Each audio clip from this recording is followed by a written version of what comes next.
দিন শেষে আমরা সকলেই মানুষ।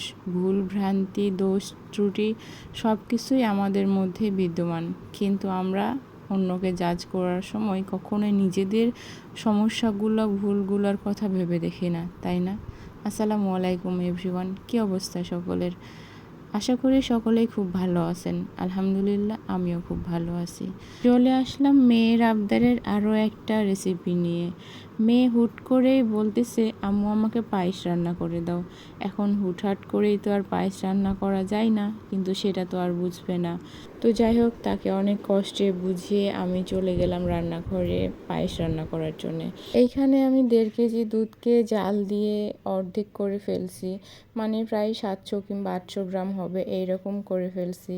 তারপর আমি এখানে 150 গ্রাম মতো চাল নিয়েছি, যেটা আমি আধা ঘন্টা ভিজিয়ে রেখেছিলাম। 1 কাপ পানি আর হাফ কাপ দুধ দিয়ে আমি চালটা ভিজিয়ে রেখেছিলাম আধা ঘন্টার জন্যে। তারপর আমি পাতিলে বসিয়ে আবার 3 কাপ মতো দুধ দিয়ে এটা ফুটায় নিচ্ছি। তারপর এখানে দিয়ে দিলাম 2 টুকরো দারুচিনি আর একটা তেজপাতা 2 টুকরো করে দিয়েছি। তারপর এখানে দিয়ে দিব আরও 2টা এলাচ। আসলে এই মশলাগুলো অতিরিক্ত দিলেও ভালো লাগে না, আবার না দিলেও ভালো লাগে না, তাই না? তারপর কিছুক্ষণ জাল দিয়ে নাড়াচাড়া করে নিব চালটা সেদ্ধ হওয়া পর্যন্ত। আর এখানে একটু বলে নিতে চাই, যারা আমার এই ভিডিওটা আমার ইউটিউব চ্যানেল থেকে দেখছেন তারা প্লিজ একটা সাবস্ক্রাইব করে দিবেন, আর যারা ফেসবুক পেজ থেকে দেখছেন তারা প্লিজ একটা ফলো দিয়ে দিবেন, একটা সুন্দর কমেন্ট করবেন। আপনাদের একটু সাপোর্ট, একটু সহানুভূতি আমার নতুন নতুন কাজের প্রেরণা যোগায়, তাই আমি আপনাদের শুধু এতটুকুই সহানুভূতি চাই। আর এখানে আমার চালটা প্রায় 80% হয়ে গেছে। এই অবস্থায় আমি মশলাগুলো উঠাই নেব আস্তে আস্তে। আমি প্রথমে উঠাই নিলাম তেজপাতা, তারপর আস্তে আস্তে দারুচিনি আর এলাচটাও উঠায় ফেলবো। আর এই মশলাটা বেশিক্ষণ রাখলে আমার একদমই ভালো লাগে না। পুরো ফ্লেভারটাই যদি পায়েসের মধ্যে মিশে যায় তাহলে একদম কেমন একটা গন্ধ গন্ধ লাগে আমার কাছে।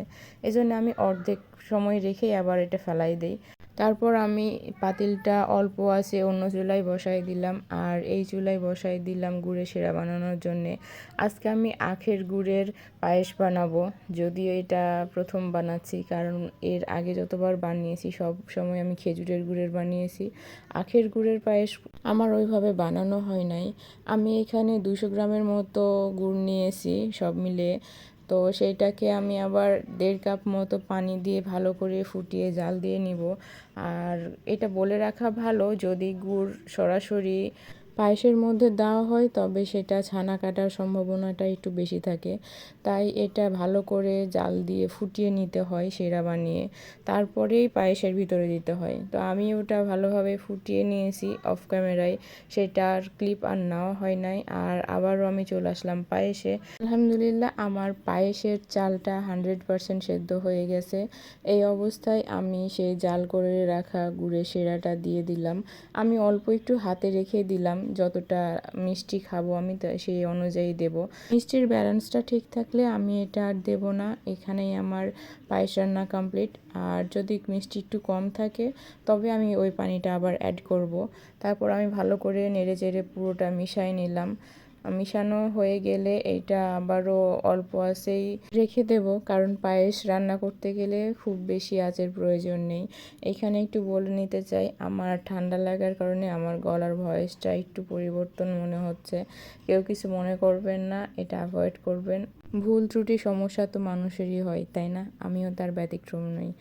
আর এইখানে টেস্ট করে দেখলাম আমার লবণ দেওয়া হয় নাই, তাই আমি স্বাদ মতো একটু লবণ দিয়ে দিলাম। পায়েসে বলে না, আসলে যে কোনো মিষ্টি জাতীয় খাবার খেতে গেলে আমার একটু লবণের ব্যালেন্সটা দিতে হয়, কারণ আমার লবণ না দিলে মনে হয় কেমন জানি একটু পানসে পানসে ফিল হয়। তো যাই হোক, এবার আমি ভালো করে আবার পুরোটা মিশিয়ে নেব। তারপর নাড়াচাড়া করে মেশানো হয়ে গেলে আমি একদম অল্প আঁচেই রেখে দেব, কারণ এইখানে আরও মূল একটা পার্ট মেশানো বাকি আছে, যেটা আমার অনেক পছন্দের। এই যে ফুল মিল্ক ক্রিম আর সাথে হাফ কাপ মতো দুধের সর উঠায় রাখছিলাম।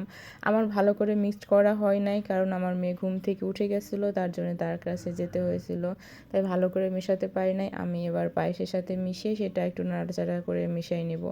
পায়েসটা দেখেই বুঝতে পারছেন নিশ্চয়ই দুধের ছানাগুলো এখনও দলা পেকে আছে। এগুলোকে নাড়াচাড়া করতে করতেই মিশিয়ে নিব, আর তাহলে একটা অন্য একটা ফ্লেভার অ্যাড হবে। আর এইটা খেতে অনেক মজা হয়, অনেক অনেক। যারা এখনও ট্রাই করেননি তারা প্লিজ আমার এই রেসিপিটা একবার হলেও ট্রাই করবেন। আর এই পর্যায়ে আমি দিয়ে দিলাম কিশমিশ। অবশ্যই এখানে কিছু কাঠবাদাম আর কাজু বাদামও দিতে চেয়েছিলাম, কিন্তু আমার স্টকে ফুরাই গেছে। বাসায় বাচ্চা থাকলে যা হয় আর কি, তাই এগুলো আর মেশাতে পারি নাই, কিশমিশ দিয়েই শেষ। আবার হালকা করে নেড়ে চেড়ে রেখে দিলাম কিছুক্ষণ। তারপর আমার পায়েসটা প্রায় ডান। এরপর আমি একটা বাটিতে উঠাই নিব। আমার মেয়ে যেহেতু ঘুম থেকে উঠে গেছে, তার আর তর সইছে না। তার নাকে নাকি অনেক সুন্দর একটা ফ্লেভার যাচ্ছে, যেটার জন্য সে আর ঘুমাতেই পারে নাই, তাই বাধ্য হয়ে উঠে গেছে। কি আর করার, পাকনা পাকনা বুড়ি, এগুলো কথা বললে কি আর করা যায়। তারপর আমি আমার মেয়ের জন্য একটা বাটিতে উঠাই নেব। আজকে এ পর্যন্তই, দেখা হবে পরের নতুন কোনো ভিডিওতে।